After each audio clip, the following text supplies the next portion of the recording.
여러분에게 질문을 하나 드리겠습니다. 여러분의 마음은 어디에 있습니까? 머리 쪽이 뇌에 있습니까? 아니면 이 밑에 가슴 쪽, 이 심장에 있습니까? 사람들이 이제 별 진정성 없이 이렇게 말을 이렇게 할 때에 마음에도 없는 말 하지 말라 이렇게 말하는 거 보니까 그렇게 말할 때 그 말은 아무 생각 없이 말한다는 거잖아요. 그러니까 마음이 머리에 이렇게 있는 것 같기도 하고요. 또 어떤 분들은 이렇게 좀 마음에 상처를 받았을 때 마음이 아프다 이렇게 하면서 이 가슴을 이렇게 만지고 또 사랑하는 사람과 헤어지고 이렇게 아픔을 가졌을 때 가슴이 이렇게 여기가 아프다 이렇게 말하다 보니까 이 마음이 이곳에 있는 것 같기도 하고요. 여러분들은 안 그렇지만 어떤 분은 이제 예배 드리러 왔는데 마음이 쫙 푸른 초단이 가 있어요. 그래서 마음이 또 몸과 따로 떨어질 수도 있는 건가, 이게 마음대로 돌아다니는 건가 이렇게 싶기도 하고, 도대체 이 마음이 어디에 있는 건지 모르겠습니다. 고대 그리스 시대의 의학의 아버지인 히포크라테스는 마음이 이게 뇌 머리 쪽에 뇌에 있다고 이렇게 했습니다. 또 반면에 철학자 아리스토텔레스는요, 마음이 우리 이 가슴 쪽, 심장에 있다라고 이렇게 또 말을 했습니다. 마음이 이성적으로 생각하고 판단하고 정리하는 것을 보게 될 때는 또 마음이 이렇게 이 뇌에 있는 것 같기도 하고요. 또 마음이 슬프고 또 기쁘고 화내고 하는 감정적인 그런 기능을 하는 걸 보게 되게 되면 또 이 심장에 또 있는 것 같기도 하고요. 우리가 마음이 심장에 있던 이 뇌에 있던 이 서로의 하나 연결되어 있는 것은 틀림이 없는데, 상호 신경 작용에 의해서 이성적인 그런 판단도 또 감정적인 그런 어떤 느낌도 이렇게 작동하는 것 아니겠습니까? 이게 분명한 것은 서로 상호 연결되어 있는 것은 분명한 것 같습니다. 우리가 마음이 정말 어디에 있는지 정확하게는 그 초소는 잘 모르지만 성경적으로 보게 되게 되면은 히브리어에서는 이 마음을 히브리어로 레버라고 그렇게 되는데, 레버를 심장으로 또 표현하니까 많은 부분에서는 이 심장, 이 마음을 심장으로 이렇게 보는 것 같기도 합니다. 그러나 정확하게는 모르겠어요. 그럼 오늘 본문의 성경 말씀에서요, 우리에게 정확한 그 위치는 모르지만 우리의 마음을 좀 넓히라라고 권면하고 있어요. 그래서 이 사도 바울이 이 권면을 오늘 이 좁아 터진 우리들의 이 세상 가운데 있는 우리들의 마음, 좁아 터진 이런 생각을 가지고 살아가고 있는 오늘날 이 교회들에게 주시는 그런 권면이라 생각하고 오늘 우리 함께 좀 마음을 넓히는 그런 기회가 되었으면 좋겠습니다. 사도 바울이 고린도 교회 성도들을 향하여서 말을 하는데, 우리의 입이 열리고 마음이 넓어졌다라고 이렇게 표현을 하고 있어요. 우리 입이 열리고 마음이 열려졌다. 입이 열려졌다라고 하는 이 말은요, 숨김없이 솔직하게 다 말했다라는 그런 뜻을 가지고 있거든요. 이 사람들 간의 많은 오해는 솔직한 대화가 없기 때문에 생긴 것이 참 많은 것 같아요. 우리 사회가 너무 이제 거짓이 난무하잖아요. 정치를 보러 보면 그냥 너무 뻔뻔스럽게 이 거짓말하고 모른다 그러고 생각 안 난다 그러고 이렇게 하는 것이 너무 뻔뻔스러운 것 같아요. 또 마음에도 없는 말을 그냥 던져버리는 것이 너무 이렇게 많아요. 어떨 때는 가끔 이렇게 좀 진지하고 솔직하게 이렇게 우리 좀 진지하게 말해보자 하게 되면 부담스럽다 그러고 이렇게 진지한 이야기들을 잘 안 하려고 그러는 세상에 살아가는 것 같아요. 오히려 그냥 농담하고 시시껄렁한 그런 이야기 던지는 사람들이 재밌다 그러고 그런 사람들이 좀 인기가 있고 막 그런 것 같습니다. 여러분들의 친구들과 어떤 사람 지인들과 정말 진지하게 대화를 나눠본 기억이 언제입니까? 여러분, 솔직한 이 대화는 사람들에게 아픈 마음을 또 상처를 치료하고 회복시킬 수 있는 그런 능력이 있습니다. 진리와 이 진실은요, 아주 단순하고 아주 이게 담백한 그런 맛이 있어요. 진솔한 말을 이런 이게 좀 합당한 말이라고 볼 수 있지 않겠습니까? 적당한 말. 그래서 성경 자문에 보게 되게 되면은 경우에 합당한 말은 은쟁반의 금사과라고 이렇게 표현하고 있습니다. 최고의 조합, 최고의 가치가 있는 것이라는 그런 뜻이겠죠. 그러나 아무리 참 다양한 그런 미사어구를 써두고 또 아주 현란한 말재주를 가지고 말을 한다 하더라도 거짓되고 위선된 그런 말이라고 한다면 그는 우리에게 아무런 신뢰를 줄 수 없고 오히려 공허함만 불러일으킬 뿐입니다. 오늘 사도 바울이 고린도 교회의 성도들을 향하여서 또 마음이 넓어졌다라고 이렇게 말을 하고 있는데요. 고린도 교회 성도들은 내가 너희들을 향하여 모든 사랑으로 다 너희를 이해하고 그리고 포용하고 용서할 준비가 다 되어 있다라는 이런 뜻으로 이 말을 이해할 수가 있어요. 사실 왜 이런 말을 하는가 하면은 고린도 교회 성도들이 거짓 교사들의 속임과 미혹에 넘어가 가지고 사도 바울 마음을 너무도 아프게 했잖아요. 바울 말도 잘 못하는 게 뒤에 앉아가지고 글이나 쓰고 있고 글로는 잘 쓰는데 말해라 그러면 뭔말 버벅거리고 말을 못한다, 말을 못하는 사람이라고 이렇게 비난합니다. 왜 사도라고 하면 저렇게 고난이 많고 어려움이 많은가? 참 사도가 아니기 때문인가 아닌지 그렇게 의심합니다. 다른 사람들은 추천서를 가지고 다니면서 이렇게 자기를 증명하고 있는데 왜 사도 바울은 그 흔한 추천서 하나 없냐? 앞으로 우리 교회에 오게 될 때에 그 추천서 안 가져오게 되면 강단에 세우지도 말자. 아니 사도 바울이 세운 개척교회인데 그 교회에 세우지 말자라고 이렇게 말을 합니다. 더 큰 아픔은요, 지금까지 사도 바울이 전한 복음, 주의 복음을 떠나서 다른 복음을 따르는 것을 바라보게 될 때에 사도 바울이 얼마나 마음이 아팠겠습니까? 이런 바울을 향한 자기의 이런 모든 비방과 또 모함, 그 모함을 한 고린도 교회 성도들을 향하여 내가 당신들 앞에 정말 진솔하게 내 이야기를 다 했다. 또 앞으로 내가 진솔하게 대화할 준비가 되어 있다. 그리고 내가 너희들을 향해서 모든 것들을 다 용서하고 품고 이해할 만한 그런 마음으로 내 마음을 다 넓혔다. 이렇게 말하고 있는 거예요. 바울이 먼저 자기를 이렇게 겸손히 낮추면서 진솔한 대화, 용서와 화해의 이런 길을 열었는데 이거 쉬운 일이 아니에요. 자기를 향하여 모함하고 비평을 늘어놓는 사람들에게 먼저 마음을 열고 이렇게 나간다는 것이 아무나 할 수 있는 일이 아니라는 이야기입니다.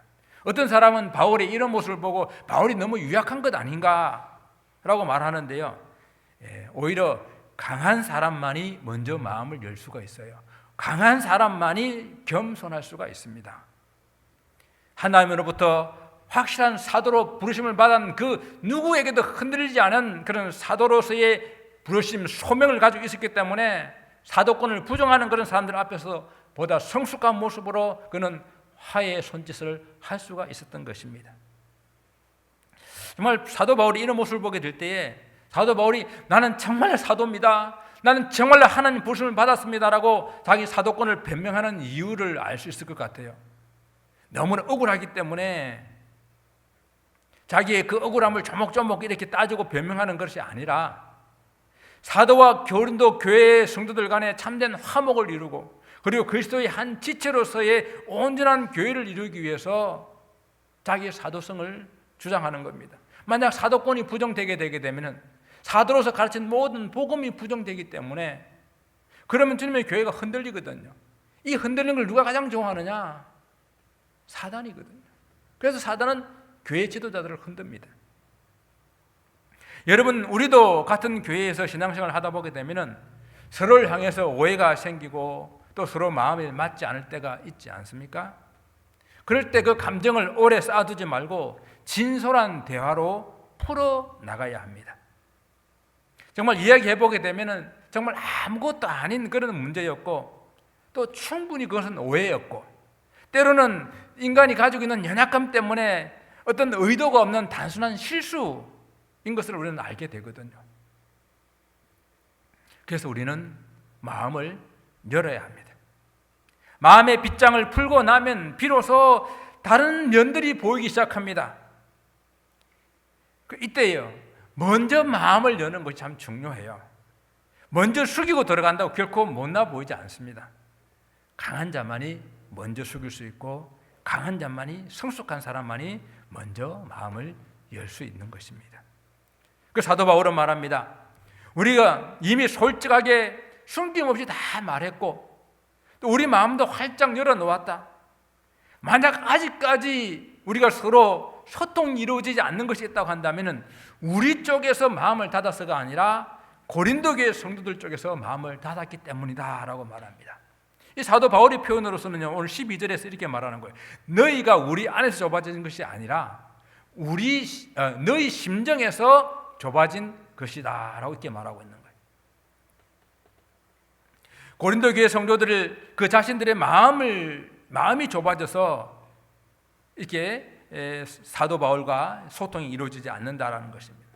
어떤 사람에 대해서 오해가 생기게 되면요, 그 마음이 이렇게 좁아지는 것 같아요. 틈이 없어지는 것 같아요. 이해하고자 하는 마음이 없기 때문에 그냥 평범한 일도 그것도 아닌 일도 오해하게 되고 심지어는 자기를 향하여 잘하는 그런 일들까지도 그렇게 좋아 보이지 않는 것 같습니다. 그러기에 사도 바울은 먼저 자기 마음을 활짝 열면서 내가 자녀에게 말하듯 하니 보답하는 양으로라도 마음을 좀 넓혀라 라고 이렇게 권면하고 있는 거예요. 사실 사도 바울은 고린도 교회의 영적인 아버지잖아요. 정말 충분히 강력하게 이렇게 공고할 수 있습니다.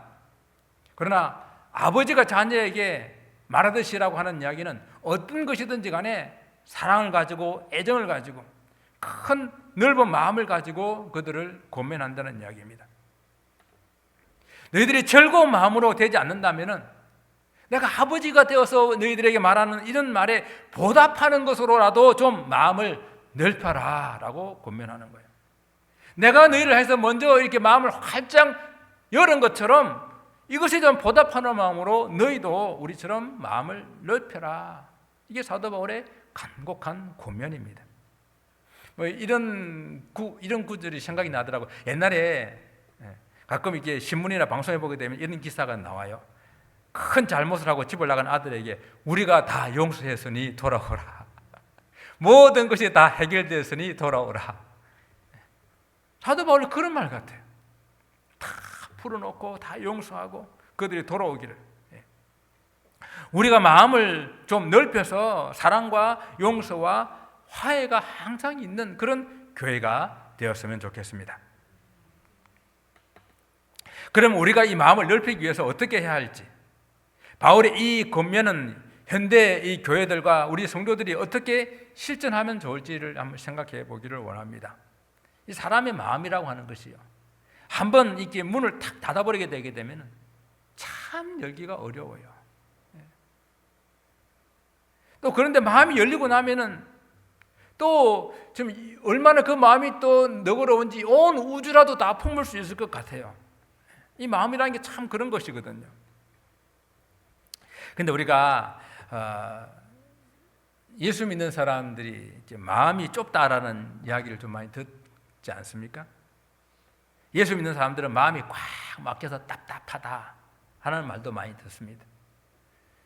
실제적으로 교회 안에서 믿는 사람들이 믿음을 가졌다고 하는 사람들이 융통성이 없고 말도 잘 안 통하고 그런 비난도 받고요. 교회 안에서 한번 싸우면은 서로 풀지를 않잖아요. 세상 사람들은 그냥 소주 한 잔에 헐 푸는데 기도해도 안 풀고 은혜를 받아도 안 풀고 어떻게 하면 좋을까요? 어떻게? 왜 이렇게 안 될까요? 어떻게 하면 우리는 좀 우리의 마음을 좀 그렇게 넓게 가질 수 있을까요? 오늘 고린도 교회 성도들이 사도 바울에 대해서 마음이 좁아졌다고 할 때에 이 좁다라는 이 마음은 빽빽하게 들어차다, 압착됐다 이런 뜻을 가지고 있거든요. 이 마음속에 무엇이 가득 차 있으면 다른 것이 들어갈 공간이 없는 것입니다. 여러분, 우리가 살고 있는 집도 마찬가지 아니에요? 뭘 좀 버려야 집에 좀 여유가 생기지 않습니까?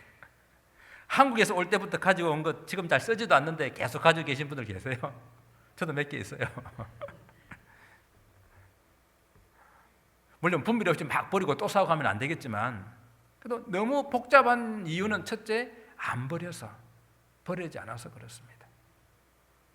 그래서 우리는 첫째, 우리의 자기 고집을 좀 버렸으면 좋겠습니다.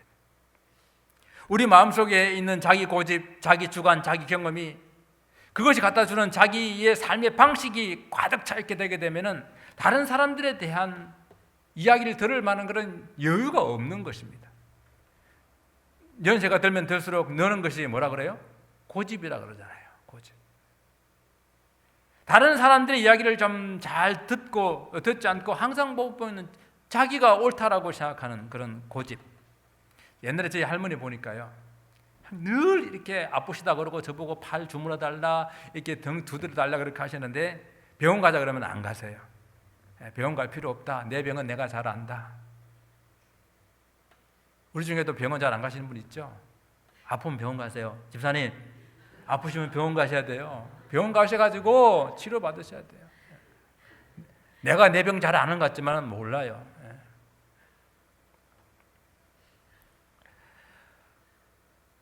우리가 살아온 경험도 소중하고 또는 옳은 방식들이 많아 있어요. 맞습니다. 정말로 다른 사람들이 경험하지 못한 소중한 경험들이 많이 있어요.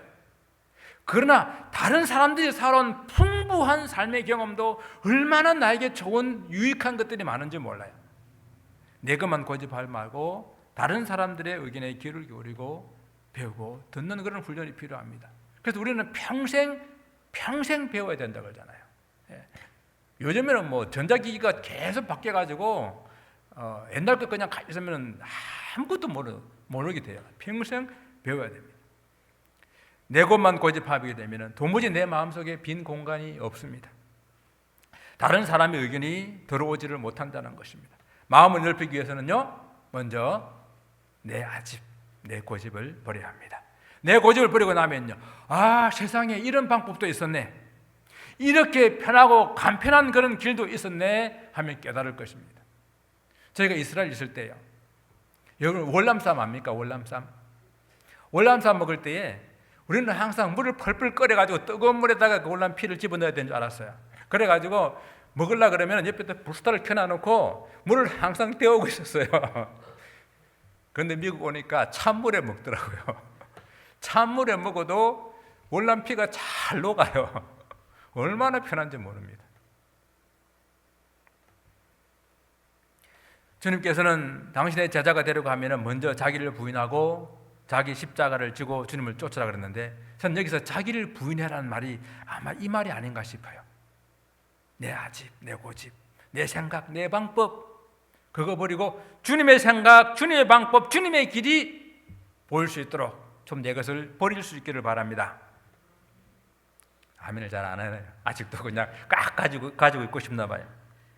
그리고 우리는 두 번째, 편견과 선입견을 좀 버렸으면 좋겠습니다. 여러분, 편견이 뭐예요? 어떤 사물이나 어떤 사람의 어떤 사건에 대해서 한쪽 방향의 생각이에요. 이 선입견은 또 실제 경험에 앞서서 나의 주관적인 가치 판단을 하는 것을 말합니다. 이 선입견이 고정화되게 되면 그것이 그 사람의 편견으로 이렇게 자리 잡게 되거든요. 이러한 것들은 절대 공정하지가 않고요, 바르지 않는 일방적인 생각이기 때문에 그것은 어떠한 그런 일에 대해서 진실, 사실 그것을 볼 수가 없습니다. 우리가 미국에 살기 때문에 우리도 이민자잖아요. 우리도 소수자이면서 라틴 중남미 사람들이나 또 흑인들이나 또 연약한 사람들에 대해서 우리는 함부로 대하고 무시할 때 많지 않아요? 또 여러 장애를 가진 사람들에 대해서도 우리는 편견을 가지고 대할 때가 너무도 많습니다. 그것뿐입니까? 같은 우리 한국 사람들끼리도 지역이나 학교나 경제력이나 외모나 이런 것들을 가지고 잘못된 이런 판단하는 경우들이 너무도 많지 않습니까? 오늘날 크게 이슈가 되고 있는 그런 성소수자에 대한 문제들도 분명히 그들이 하고 있는 그 행위, 성경적이지 않은 행위에 대해서는 우리가 잘못됐다고 하지만은, 그러나 그 사람에 대해서 어떻게 우리가 정죄하고 미워하고 정오해서는 안 된다고 하는 것이에요. 우리는 다른 교회, 우리 교회만 옳은 것이 아니라 다른 교회도 얼마나 옳고 좋은 것이 많습니까? 다른 교파요? 우리는 이제 좀 어떤 장로기에 기반을 두고 있는 개혁파죠. 그런데 감리교, 침례교, 성결교 또 이렇게 오순절 많은 교단들이 있습니다. 다 하나님 안에서 우리가 하나 될 수 있는 그런 교단들인, 우리는 이런 교파로 나누고 교회로 나누고 또 교회 안에서 지역으로 나누고, 이 모든 것들이 다 우리의 잘못된 선입견, 편견 이런 것들에서 오는 것들입니다. 이러한 것들은 우리의 마음을 경직되게 하고 우리를 수용하고 포용하는 것을 막게 되기 때문에 우리 마음을 더욱더 좁게 만든다는 거예요. 우리가 금요일 사마리아 여인에 대해서, 예수님이 찾아가신 사마리아 여인에 대해서 한번 이야기를 해보지 않았습니까? 유대인들과 사마리아 사람들 사이에는 오랜 역사 가운데 서로 미워하고 증오하는 그런 깊은 그런 고울이 있었습니다. 그것이 점점 심해지다가 예수님 시대 때에는 더 그것이 아주 절정 시기에 이르렀거든요. 그래서 유대인들은 사마리아 지역에 들어가지도 않았고 사마리아 사람들과 상종하지도 않았고 그 사람들은 재리와 세인과 같은 그런 직업으로 했었던 그런 사마리아 사람들인데, 예수님이 내가 사마리아로 들어가야 되겠다, 사마리아로 통과해야 되겠다라고 작정하시고 그 마을에 들어가셔서 그 마을 안에도 대우해주지 않는, 만나주지 않는, 상종해주지 않는 한 사마리아 여인을 만나서 그와 함께 생수에 관한 이야기를 하시잖아요. 이것은요, 당시의 통념과 전통을 완전히 깨어버리는 혁신적인 그러한 행동이었습니다. 우리 주님께서는 인종이나 성별이나 그 어떠한 것들도 차별하지 않으시고 모두에게 찾아가시고 그들에게 동일한 하나님의 사랑과 긍휼과 은혜를 베풀어 주신 분이십니다. 오늘 우리 자신을 한번 돌아볼 수 있기를 바랍니다. 우리 가정을 이루고 있는 가정 안에서 부부간에 정말 서로 넓은 마음으로 우리가 살아가고 있는지, 아니면 정말 사소한 일로 티격태격하면서 힘들어하고 있지는 않는지, 내가 예수를 믿고 난 이후에 내 좁았던 마음이 좀 넓어졌는지 한번 돌아보십시다. 이해심이 좀 더 많아졌는지, 생각도 좀 더 깊어졌는지, 그리고 우리 점점 더 나이가 들어가면서 우리 성격이 좀 더 너그럽게 되어져 가고 있는지, 여유 있는 그런 인생으로 변화하고 있는지, 아니면 점점 더 우리는 고집불통으로 독선과 편견이 많은 그런 사람으로 전락하고 있는지, 오늘 깊이 우리 자신들 한번 성찰해 보았으면 좋겠습니다. 우리가 마음에 있는 이런 것들을 좀 버리고 내어놓게 될 때에 마음의 좀 여유, 마음의 공간을 만들 수 있는 길이라 생각해 보았습니다. 그러나 좀 더 본질적으로 마음 이 자체를 좀 크게 만들 수 있는 길이 없을까? 마음을 좀 더 크게 부풀려 더 많은 것들이 들어갈 수 있도록 하는 그런 방법이 없을까 생각해 봅니다. 여러분, 모든 사물은요, 열을 가하게 되면 팽창하게 되어 있어요. 이 사람의 마음에도 열을 가하면 좀 녹록해지지 않겠습니까? 그렇죠? 그래서 사람의 이 마음에 녹록해질 수 있는 열은 사랑이라는 것입니다. 사랑. 그것도 이 가운데 세상에 쉽게 변해버리고 그리고 속이는 그런 세상의 사랑이 아니라 우리 예수 그리스도의 사랑이 우리 속에 우리 마음을 좀 넉넉하게 해서 이것저것 다 이렇게 품을 수 있는 넉넉한 그런 마음으로 하나씩 팽창시켜 줄 수 있다라고 하는 것입니다. 그래서 사도 바울이 고린도 교회 성도들에게 대해서 좀 그렇게 한없이 넓은 마음을 가질 수 있던 것은 바로 사도 바울 마음속에 예수 그리스도의 사랑이 있었기 때문입니다. 그래서 바울은 빌립보서에서 이렇게 말합니다. 내가 예수 그리스도의 심장으로 너희 무리를 얼마나 사모하는지 우리 하나님이 내 증인이시다. 거짓말이 아닌 거예요. 사도 바울은 정말로 교회 성도들을 사랑하는데 그 사랑하는 것 하나님이 내 증인이시다라고 말할 정도로 그는 진실로 성도들을 사랑하고 있었습니다. 그래서 제가 좀 전에 했던 말들을 좀 수정하기를 원해요. 예수 믿는 사람들이 마음이 좁아졌다라는 말을 하게 되는데 이는요, 예수님을 믿어서 그런 것이 아니라 예수님을 잘못 믿어서 마음이 좁아진 것입니다.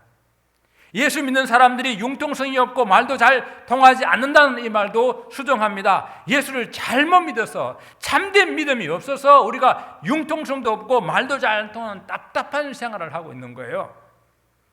교회에서 은혜를 받아도, 기도를 해도 서로 마음을 풀지 못하는 것이 아니라 제대로 은혜를 받지 못했어요. 하나님 앞에서 정말로 진실된 기도를 드리고 그 기도한 대로 살아내지 못해서 우리 마음이 이렇게 옹졸하고 풀지 못하는 것입니다. 여러분, 하나님의 은혜가, 예수 그리스도의 사랑이 세상 사람들이 마시는 소주 한 잔보다 못하겠습니까? 막걸리 한 잔보다 못하겠어요? 우리 마음에 참 신앙으로 채워지게 되게 되면 정말 용서 못할 사람이 없고, 품지 못할 사람이 없고, 이해하지 못할 사람이 없습니다. 우리가 잘 아는 사랑의 원자탄 손양원 목사님은 자기 아들들을 죽인 그 원수를 자기 양자로 삼았잖아요. 이것이 예수 그리스도의 사랑을 품는 사람들의 모습이거든요. 중요한 것은 우리의 마음속에 정말 생명의 주요 온전케 하시는 우리 주님이신, 우리의 참 신앙이신 예수 그리스도께서 우리 마음의 주인으로 와 계시는가 하는 이것이 문제입니다. 빌립보서 2장 5절에는 분명히 기록합니다. 너희 안에 이 마음을 품으라. 곧 그리스도 예수의 마음이니 라고 말씀하고 있어요. 우리 마음속에 참 신앙으로 예수 그리스도를 영접하고, 그리고 예수 그리스도를 우리 인생의 주인으로 삼고 산다고 한다면은 우리 마음은 한없이 넓어질 수밖에 없습니다. 사랑하는 성도 여러분, 결국 마음을 넓게 하기 위해서는 우리 고집을 버리고 편견과 선입견을 버리고 그 대신 그 자리에 하늘같이 높고 바다같이 깊은 우리 그리스도의 사랑, 우리 그리스도의 마음을 들어앉히기를 원합니다. 올해도 이제 2달밖에 남지 않았습니다. 한 해 동안 사람들과 얽히고 매이고 막힌 것들을 풀고 새해로 넘어갔으면 좋겠습니다. 지난주도 말씀드렸지만요, 정말 우리는 5분 후에 일을 알지 못하잖아요.